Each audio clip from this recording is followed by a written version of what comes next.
السلام علیکم خوږو کتونکو اوریدونکو ترنګونه. زه ډاکټر خالد فاروق د پاکستان نه او ډاکټر نصیر خټک د جرمني نه تاسو سره مخامخ یو. په تیر پروګرام کې مونږه په جاینټ فیملی او داغه په کچن او داغه په ستونزو باندې خبره کړې وه او دا یو سرګند حقیقت دی چې د جاینټ فیملی په کچن کې داغه په ماشومان په تربيت باندې ډېر ښه اثرات نه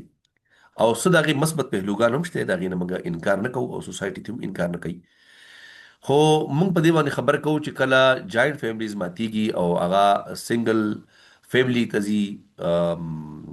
زامن جدا کیږي دا خپل کورمه دغه سره جدا کیږي نو دا یو ښه عمل دی.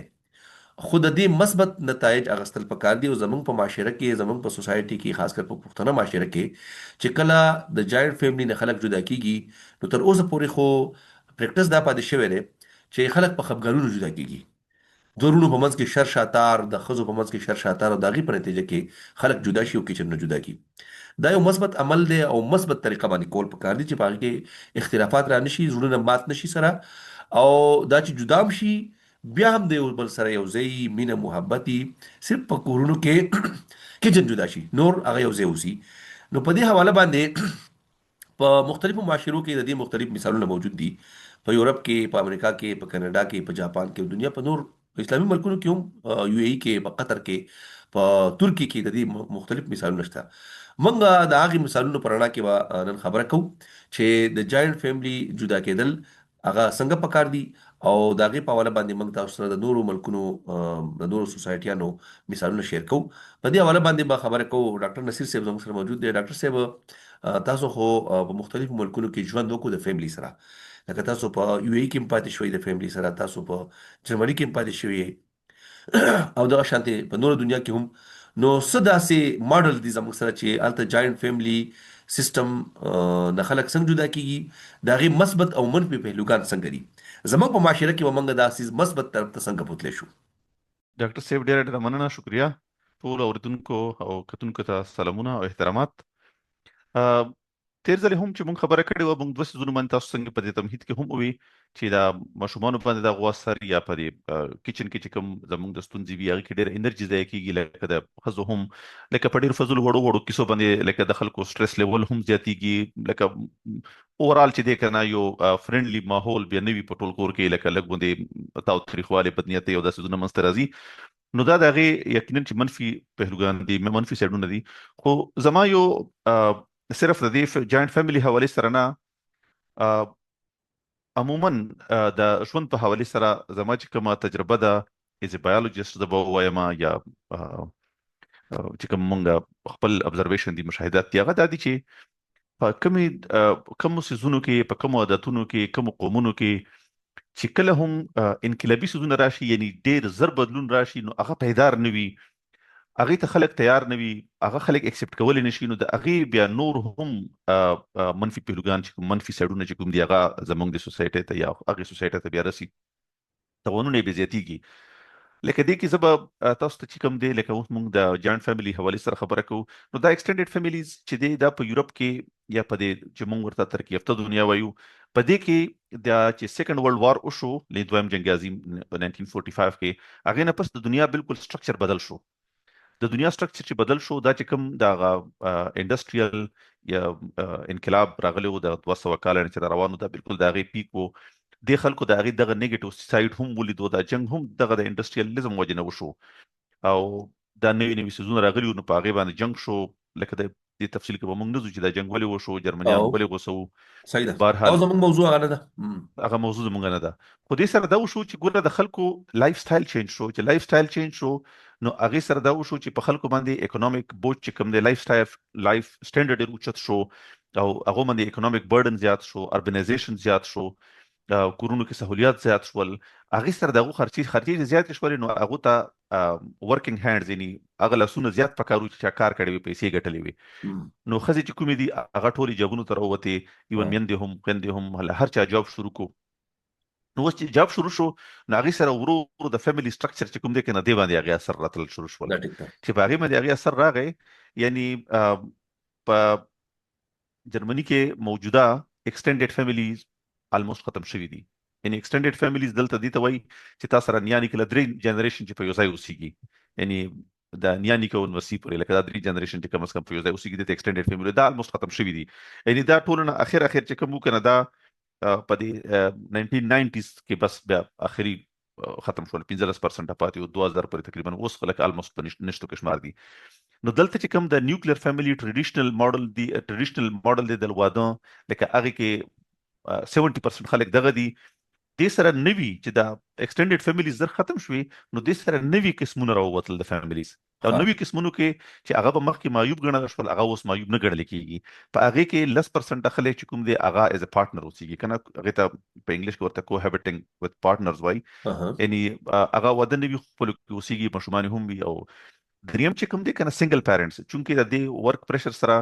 په دې کې د طلاق شرع د سپریشن دا هم زیاته شوله او نو هغه سره لکه 20% خلک چې کوم دي هغه از ا سنگل پیرنټ اکثریت مور سره به مشومان خو بیا هم د څوم کیسز ته چې مشومان پلار سره اوسېږي بیا مور بل سړي دا سره هغه خلک دي چې هغه طلاق شو دري طلاق شوی وي. نو دا 20% چې کوم دي یا طلاق شوی وي او یا سپریشن دي ته وایي کنه چې کوهابټینګ پارټنر وي بل پارټنر سره اوسېږي او مشومي وشي او بیا لاړ شي دا ټیک ده. نو لکه دا قسم ته فیملیز دی کې یو بل هغه چې کوم اوس کرنټلی دا څو خاطر لکه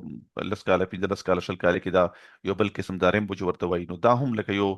ریمبو فیملی چې کوم دی لکه د یو سکس خلک د یو جنس خلک چې کوم دی هغه مشومان ساتي خو هغه ډېر کم دي خو بهر حال لکه سوشل اکسپټیبিলিټي ورته حاصله ده. نو لکه دا ټایپ تاسیزونه چونکه زمونږ په پښتنو معاشره کې ثقافتي تور باندې روایتي تور باندې یا په مذهبي تور باندې دا قسم سيزونه اکسپټیبل نه دي. نو دیو جنا لکه ما خپل دا خیال دی چې موږ په اوردونکو کتونکو دا وایو چې موږ چې کله هم دا سفر کوو د جاینټ فیملی نه د نیوکلیر فیملی پر طرف باندې دا ډیر په خيارتیا سره دا ډیر په سوچ سمجھ سره پکار دی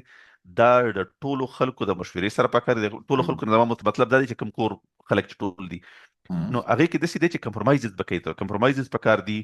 لکه مصلحت نه کار اخسته حکمت نه وکړه خلی پکې وګه خطا کول چې موږ چې په جنگ جګړو باندې نو شي په خسر دغه سره وشي لکه نیوکلیر فیملی دی وی لکه بالکل کچن دی جداوي ګټه دی جداوي خو د یو بل خیال دي ساتل شي خپل چې کوم بانډز دي ترونو سره چاچیګانو سره ماماګانو سره نیانی سره هغه باندونه د هم برقرار ساتي چې کله زما خیال چې کله د پیسو کیسه جدا شي سره کنه به د باندونه خپل د خپل پاتې شو کله پیسو کیسه شریک وي او د کچن او د کار کیسه شریک وي نو دا سیس بیا پاتې کیږي نه. ډاکټر صاحب نیوکلیر فیملی تاسو ذکر وکړو د منګه ډیر اوریدونکو شاید چې په نیوکلیر فیملی دا ټرم وغږی د پاره نه وي. نو نیوکلیر فیملی مطلب دا رچ لکه یو سړی دا خزو دغه بچي بس دا چې جدا شي د منګه نیوکلیر فیملی وایو چې هغه د خپل نور رونه را جدا شي او د مور پلار نه او بیا چې د خپل کله او دوی چې بیا کله خپل مشر زوی ته ودو کې په کار د چې ډیر په خوشحالي سره غم جدا کی هغه بیا زبدا په لایټ نوٹ باندې یا مزاح په تور باندې بداو وایم چې دا ټول میندې د څومره چې اوس میندې وي دا د خپل خواخیانو نه د بلیدلو د جدا کېدلو سخت چې د خواهش لري خو چې غل خپل میندې جوړ شي خپل انګیان بلیدل خپل بچی نه جدا کړي سره دا هم باور کوي چې هر مور دا غوړي زما د ځامن ټول ماته راغور ناست وي او نو خپل ځامن چرته پریدي مور موږ سره بل چې کوم دی په دې مشرق کې په ایشیا په مشرق کې په دې بحرالکاهل کې یو غټ ترقی یافته ملک موجود دی جاپان. جاپان هم د دویم جنگ عظیم کې جرمني سره په شریکه شکست خوړلی او هغه نه پس بیا خو ډېر غټ ترقی وکړه په ټیکنالوژي کې ډېر غټ لاس دی خصوصا د ګاډو په ټیکنالوژي کې د پاکستان کې هم چې څومره ګاډي چلیږي هغه اکثریت چې کوم دی د جاپان ولې خو دغه ترقی او دغه سيزونه چې کوم دي الته هم چې کوم د فیملی سیستم دی پاغه باندې هغه هم وار کړی دی. نو الته کې ایکسټینډډ فیملیز چې کوم دي چې د 3 جنریشن په شریک اوسېږي نیا نیکه او هغه بچي او دا هغه بچي نو دا تقریبا بس په ختم کېدو دي لکه دا ډیر کم پاتې دي. نو خو الته کې ایون دا نیوکلیر فیملی لکه وختیم تاسو وی چې لکه هغه فیملی سي بس صرف مور پلار او غوسر خپل بچي او به چې دا هغه بچي کیږي وته کیږي چې هغه بیا رخصتي او وده کوي او بس بیا هغه بلوي. نو دا چې کوم نیوکلیر فیملیز دي الته کې د 2010 نه 2016 پورې د 50% نه یعنی په سلو کې 50 نه 450 یعنی 3% کم شوي ها نیوکلیر فیملیز او خو د سنگل پرسن الته کې یو بل انټیټی دا یو بل ټایپ دی چې هغه ته سنگل پرسن وایي دا 38% خلک دي چې اوسېږي چې هغه بالکل بیل په بیل اوسېږي یک یوازې اوسېږي نو دې سره دا کیږي چې موږ تاسو بلکې اکثر اورو چې دا چې کوم ترقی یافته ملکونه دي دوی ته د سکل لیبر ضرورت دی. هغه هم دغه وجه چې چونکې دغه فیملی سیستم مات وي نو الته کې بچي پیدا کول چې کوم دی لکه هغه څوک ضرورت پاتې ریسپانسیبিলিټي دا نشي، غي نه اخلي، ضرورت نه پاتې ضرورت نشي. پاتې نشي. او بیا یو دا قسم د چې موږ په سوسایټي کې یو سیس بلوم د فیملی سیستم موږ یو بل مطلب لوم ساتو او چې موږ وایو چې را مشومان دی وي او هغه چې د از بوډا شم به ماته پکار راځي او بیا الته بیا مرګ د پاره لکه او مرګ ته به خبره قبر کوي ته به لاس قبر ته به لاس نیسی. دا ټیک ده. نو دا ټول سيزونه د او لپاره موږ مشومان غواړو. دلته خو مضبوط خاندان، ډیر ځامن، ډیر وسیع، ډیر سټرنث او د قوت او د طاقت مظاهره هم ده کنه. او هو دلته صرف دا مونږ چونکې خبرې داسې کوو لکه دی وجه نه دا کوو چې زموږ طرف ته چونکې سيزونه دې طرف ته روان دي چې کوم د انډستریال ریولوشن دی یا د صنعتي انقلاب دی د دې اثرات ظاهر چې پاکستان ته هم راسي، لکه مونږ هم غواړو ترقی غواړو د خلکو نه تاسو کې هر څوک جاپان، جرمني، لکه یورپ، مثال خدای پیش امریکا، کینیډا دا مثال پیش کوو. نو الته کې چونکې دغه لایف سټایل یا دا سيزونه هم به ورسره بیا کنسیډر کول غواړي چې کله هم موږ دا خبرې کوو نو کله چې دغه انقلاب راځي یا دغه تبدیلی راځي نو هغه سره به نورې کیسې هم راځي. پکار دی چې لکه موږ دا دواړو کې بیلانس وساتو. دا ټیک ده. لکه د دې لپاره سوچ پکار دی زموږ چې کوم مشران دي یا زموږ چې کوم ډیسیژن میکر دي د خاندانونو یا د حکومتونو، لکه هغه ته پکار دي چې لکه دا سيزونه ډېر په حوصله او په طریقه باندې چې دي لکه دا مزلو کی دي کې په دې جاپان کې یو نوې انټیټي یا یو نوې ټایپ ته فیملی سیستم خو نشي ورته ویلې، خو بهر له اوسېدلو سیستم ورته ویلې شي چې هغه کې ان ریلیټډ خلک لکه چې داسې خلک چې یو بل سره هیڅ تعلق نه خو بس اصل لکه په هاستل کې اوسېږي، په سرای کې اوسېږي، لکه دا ټایپ اوسېږي او بس کچن او واشروم سره شیر کوي او نور چې دي وی یو بل سره نور سره تعلقات نه وي، خپل ژوند نه وي. نو دا ټایپ ته خلک هم پکې اوسېږي. نو اوس لکه دا مونږ دې پر بیا مونږ راشو لکه نور مثالونه ورواخلو د مسلمانانو ملکونو نه. په مسلمانانو ملکونو کې لکه اوس ملایشیا دا، ترکی دا په انډستریالي یعنی صنعتي تور باندې په ترقی یافته ملکونو کې شمارل کېږي مسلمانانو لحاظ سره. لکه ترکی مونږه ډېر مثالونه ورکو. اوس په ترکی کې هم نیوکلیر فیملی سیستم چې کوم دی نیوکلیر ایکسټینډډ نه ایکسټینډډ الته چې دی هغه تقریبا لکه ډېر کم پاتې دي، لس 15% جاینټ فیملی صرف 10% 15% په د کلو کې پاتې دي. خو الته کې چې کوم د نیوکلیر فیملی سیستم دی دا هم تیزی سره لاندې را روان دي. نو بیا هغه څه چرته روان دي قصه چې ایکسټینډډ جاینټ فیملی ختميږي او نیوکلیر هم ختميږي، دا چرته روان دي د خلک. لکه نیوکلیر فیملی موجوده الته کې 15% 40% دی پورې خلک په جاینټ فیملی کې اوسېږي. خو الته هم د سنگل پرسن هاوس هولډ چې کوم دی سنگل پرسن چې دی دا زیاتېږي. مطلب دا چې مسلمانانو معاشره کې هم سنگل پرسن چې سړی یک یوازې اوسي یا ښځه یک یوازې اوسي. د دې مسلمانانو د مثال سره زما مطلب دا دی چې ګوره مونږ او یو کنه چې مونږ مذهب یا زمونږ معاشره اجازه نه کوي، خو چې کله ګوره خلا پیدا شي خلا به ډکیږي. دا ټیک ده. او ډېر تیز په تیزی سره په معاشره کې تبدیلیات روانې دي، لکه ډېر شي نو موږ نه منو دا زموږ په معاشره کې خلا چې کومه ده کنه خلا نه پاتې کیږي، خلا به نه پاتې کیږي، لکه دا د نیچر دا د فطرت اصول خلاف دی. فعل کیږي اب ډکیږي ته به الټرنیټ سیستم ورکې ته به سیز ورکې کنه شي ورکول نو بیا به بل سیز به ځای نسی هغه بیا غرور معاشره ایکسپټ هم کی بیا قبول کی. دا ټیک ده. بیا مونږ سره جی بیا مونږ لور راشو ډېر ټریډیشنل سوسایټیانو ته متحده عرب امارات چې مونږ دا مونږ ورته امارات نه وي، خلک ورته دوبۍ وایي، دوبۍ یو سټیټ دی وایي شارجه دا ملک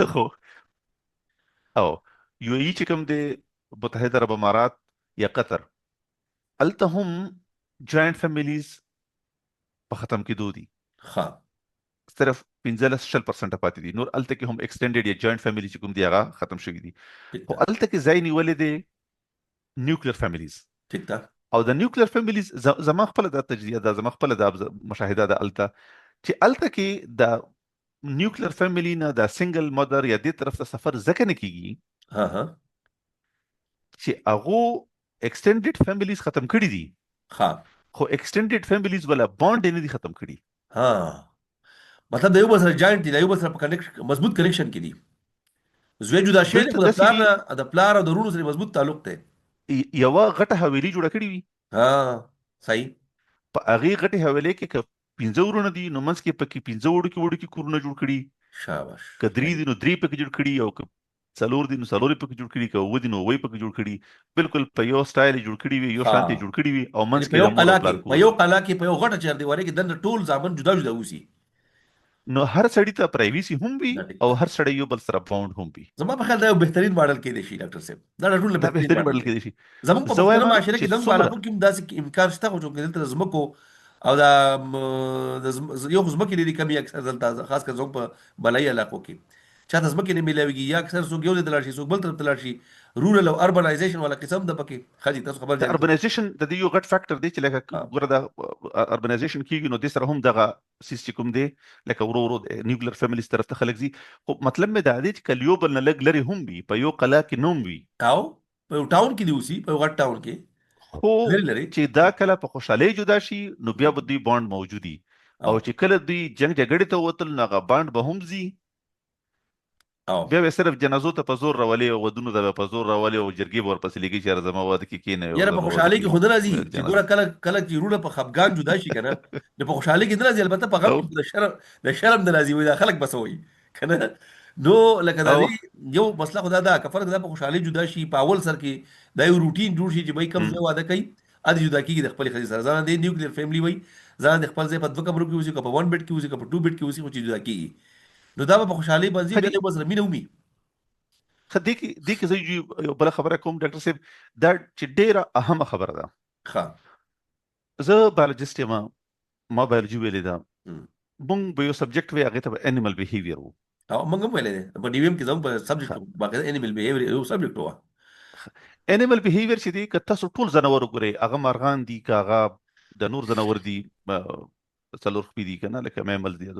د دوی چې کله ماشومان وشي د یو خاص ایج نه پس بیا میندې چې کوم دي ماشومان ځان سره نه پریدي شړی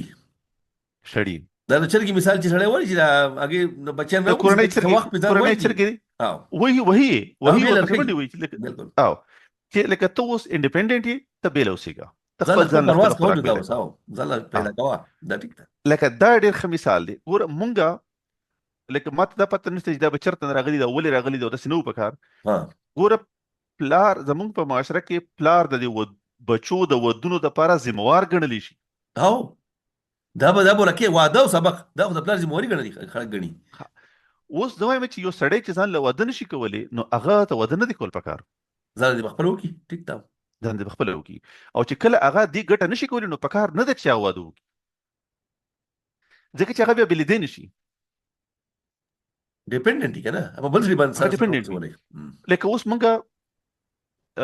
دلته کې لکه جرمني کې ایوریج ایئر 23 کاله دي چې دې کې ماشومان لکه وزي 13 کاله نه پس قانونا وته شي، خو لکه اکثر 22 کې هغه مور پلار نه بلیږي په هر صورت. نو مطلب چې هغه ځان له خپل ګټه شروع کی، خپل ځان له بیل اوسېدی شي، خپل سيزونه خپل ساتي. نو دسي لکه ایون په دې عربو کې هم چې نوکری نه وي، پیسې نه ګټي، نو هغه له واده نه کوي. دا ټیک ده. هغه وایي مونږ طرف ته خو بیا به دا ساتي، بیا به ښځه ساتي، بیا به ماشومان ساتي، ایون لکه دا هم وي زموږ طرف ته چې دغه نیکونه چې کوم دي غریبانان بیا دي هغه د نمسو ودونو ته هم چې دی که بالکل نه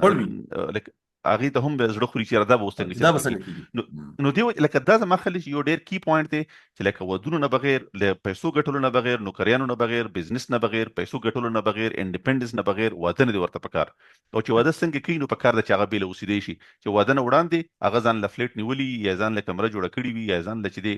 باشروم جوړ کړي، کچن جوړ کړي او بس چې بیا بیلیږي هغې ته ځي. دا ټیک ده. ډاکټر صاحب په دې حواله باندې خو زموږ سره نور هم ډېر مثالونه به وي د یورپین کنټریز، د هغې مثال خو تاسو ورکړو د جرمني او دغه شان د یو ای د قطر او د ملایشیا. زموږ د پښتنې معاشرې خو موږ ټولو ته معلومه ده څه صورتحال دی. بهرحال په دې باندې یو ډېر ښه سیر حاصل گفتگو کیدای شي. ستاسو سره که بل څه داسې مثالي نو هغه موږ ته ووایي، زموږ د پروګرام وخت لنډ دی، نو ناظرین او سامعین چې دی هغې ته موږ خبر وکړو او بیا په دې باندې موږ په تلو تلو کې خبره کوو چې زموږ جدا کېدل د جاینټ فیملی نه وتل هغه په مثبت طریقه باندې نیوکلیر فیملی ته تلل هغه څنګه کېدای شي. او دا مثالونه خو مخې ته راغلل چې د دې نه دا خبرې په ذهن کې ښودل غواړي چې ګوره ځینې معاشرې ګوره سنګل دغه ته هم لاړه مسلمانانو ملکونو کې یو یوازې یو سړی جدا اوسي او د ډپریشن ښکارېږي او نور ډېر مسلې راځي. بهرحال که داسې مثال ستاسو سره بل د بل ځایي نو هغه خلکو ته به ووایو زموږ سامعین ناظرینو ته، او بیا به موږ د پروګرام اختتام کوو. او زه یو خبره دا کوم چې دې کې یو څیز زموږ طرف ته ډېر کمزوري ده زموږ د معاشرې، چونکې زموږ معاشره تحقیقي لکه تحقیق بیس یا بنیادونه د تحقیق په بنیاد نه دي، نو زموږ معاشره کې ډیټا ډیره کمه جنریټ کیږي، او که کومه ډیټا جنریټ کیږي هغه هم ډیره زیاته سبجیکټیو وي. او اکثر مینیپولیټډ وي. د خلکو مرجاني ما منیپولیټډ د سی وی چې ما په دې جوائنٹ فیملی سیستم باندې یو دوا ریسرچ پیپر یې ماته مخې ته راغلی په پاکستان دوه یونیورسيټانو کې وي چې د جوائنٹ فیملی سیستم د اسلام په نظر کې، نو یو کې هغه لیکلو چې د اسلام په نظر کې دا ډېر ښه سیستم دی، او بل لیکلو چې دا ډېر بد سیستم دی اسلام په نظر کې. چونکې د دې سړي خپل مرضي دا و چې دا دې ته بد وایي، نو هغه حدیثونه رالټولي او مثالونه رالټولي او بل اسلام باندې ورخي ورولو رالټولي اسلام باندې شی ورډولیو. نو زما خیال چې دې باندې چې کوم دی سبجیکټیو نه دی، باندې اوبجیکټیو ریسرچ پکار دی چې کوم زموږ د یونیورسيټیانو دي د سوشل ساينسز ډپارټمنټ دی چې هغه لکه دې باندې لکه ډېر کمپریهنسیو سټډیز وکړي زموږ د سوشل چې کوم معاشري کمزوریان دي په چې هغه کې منیپولیټډ ډیټا نه وي، ډېر په ایمانداري سره تحقیق وشي، نو هغه سره هم ډېر ښه سيزونه راځي، او دا د معاشري چې کوم کلیکټیو وزډم دی هغه نه هم سيزونه راځي، لکه هغه نه هم معاشري نه هم تاسو وشي، او کله چې بیا د انونیمټي وی چې لکه هغه ته د پته ولګي چې زما نوم به پکې نه راځي، نو بیا خلک ډېر ښه مشورې ورکي. او بل څه دا هغه سبجیکټ دی کنه چې دې سره د هر انسان او واسطه راغلی دا، یعنی که موږ ریسرچ او تحقیقونه کوو په یو بیماری کې، نو شاید چې چاته به چاته باندې په بل څه ایشو باندې کوم چا سره به هغه واسطه یا باندې دا خو یو دیسي ایشو دا، یو دیسي خبره ده چې د هر کور د هر پلار د هر زیو سره تعلق دی. نو په دې کې خو زموږ د لپاره د تحقیق اړو څه مشکلات شته نه، او ډېر پریکټیکل اگزامپلز زموږ سره موجود دي، خو باغې باندې کار پکار. بهرحال ډاکټر بالکل صاحب زموږ د پروګرام وخت تقریبا پوره دی، را روانه پروګرام کې به ان شاء الله بیا د خپل سامعینو او ناظرینو سره په دې یو موضوع خبره کوو. د هغه وخت پورې د خپل سامعینو او ناظرینو نه اجازه غواړو. د الله په امان. د الله په امان.